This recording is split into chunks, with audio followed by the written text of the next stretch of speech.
Sejam bem-vindos. Vamos falar de contrato de prestação de serviço. Você foi contratado como prestador de serviços, mas tem um horário fixo, recebe ordens diretas e usa o computador da empresa. Tem férias. Cuidado, você pode estar a ser vítima de um falso contrato de prestação de serviços e a perder todos os direitos laborais. Hoje irei mostrar os sinais de alerta para que você saiba se de facto o seu contrato de trabalho é de prestação de serviços ou é uma farsa. A diferença não está no título do documento, está na realidade dos factos. O contrato de trabalho é aquele pelo qual uma pessoa se obriga a prestar uma atividade. A outra, sob a autoridade, direção desta, mediante uma remuneração. São 3 elementos importantes que caracterizam o contrato de trabalho. Estamos a falar do contrato de trabalho. A atividade é pessoal. Significa que esse trabalho só pode ser este trabalhador contratado a fazer. Em segundo lugar, remuneração.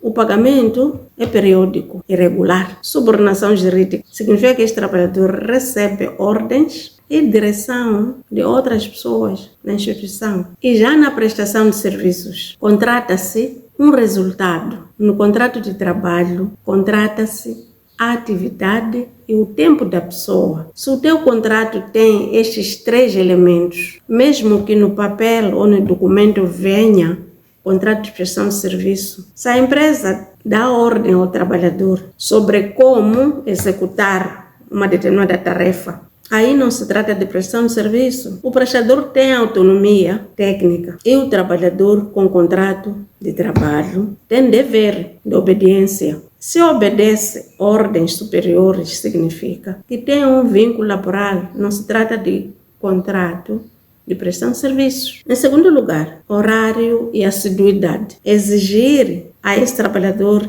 com contrato de prestação de serviços assinar o livro do ponto na entrada e saída, justificar faltas. O horário também é fixado pelo empregador para este trabalhador. Então, trata-se de contrato de trabalho, não de prestação de serviços. Em terceiro lugar, se este trabalhador depende deste salário fixo e mensal, não se trata de contrato de prestação de serviço. Trata-se sim de contrato de trabalho. Como é que o gestor de recursos humanos deve usar este contrato de prestação de serviço? Em primeiro lugar, o que o gestor de recursos humanos nunca deve fazer com o trabalhador prestador. Não inclua nas folhas de salário, paga a contrafatura e recibo e notas de honorários. Não dar benefícios a este trabalhador. Subsídio de férias, 13º, seguro de saúde, são para trabalhadores com contrato de trabalho. Dar a um prestador cria uma expectativa.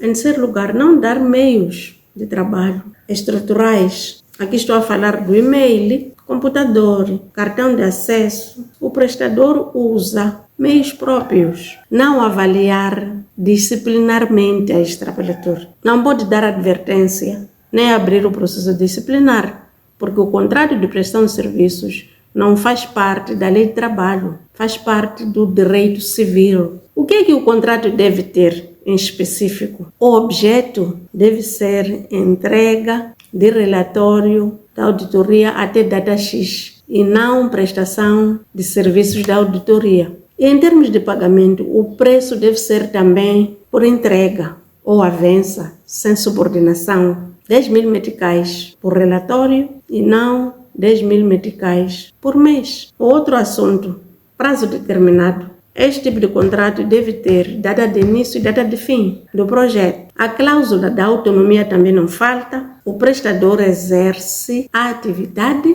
com autonomia técnica, sem subordinação e, ao mesmo tempo, este trabalhador define os seus métodos e horário de trabalho. E quando o contrato de prestação de serviços não tiver esses elementos, a Inspeção Geral de Trabalho vai passar multa, pagamentos retroativos, a integração deste trabalhador como efetivo, com contrato indeterminado, indenização também, quando este trabalhador for despedido depois. A base de cálculo inclui todo o tempo, que é salário base mais antiguidade. Um consultor, por exemplo, de 50.000 meticais por mês, a 3 anos, pode custar-lhe mais de 2 milhões de meticais para regularizar. O mais certo, dizia, o mais barato é fazer certo desde o início. Um teste rápido de 30 segundos. Pegue no seu contrato de prestação de serviços. Responda sim ou não. Será que deve pedir autorização para se ausentar? Se sim, isso não é contrato de prestação de serviço. Em segundo lugar, você define o horário e o local. Se a resposta é sim, está errado. Porque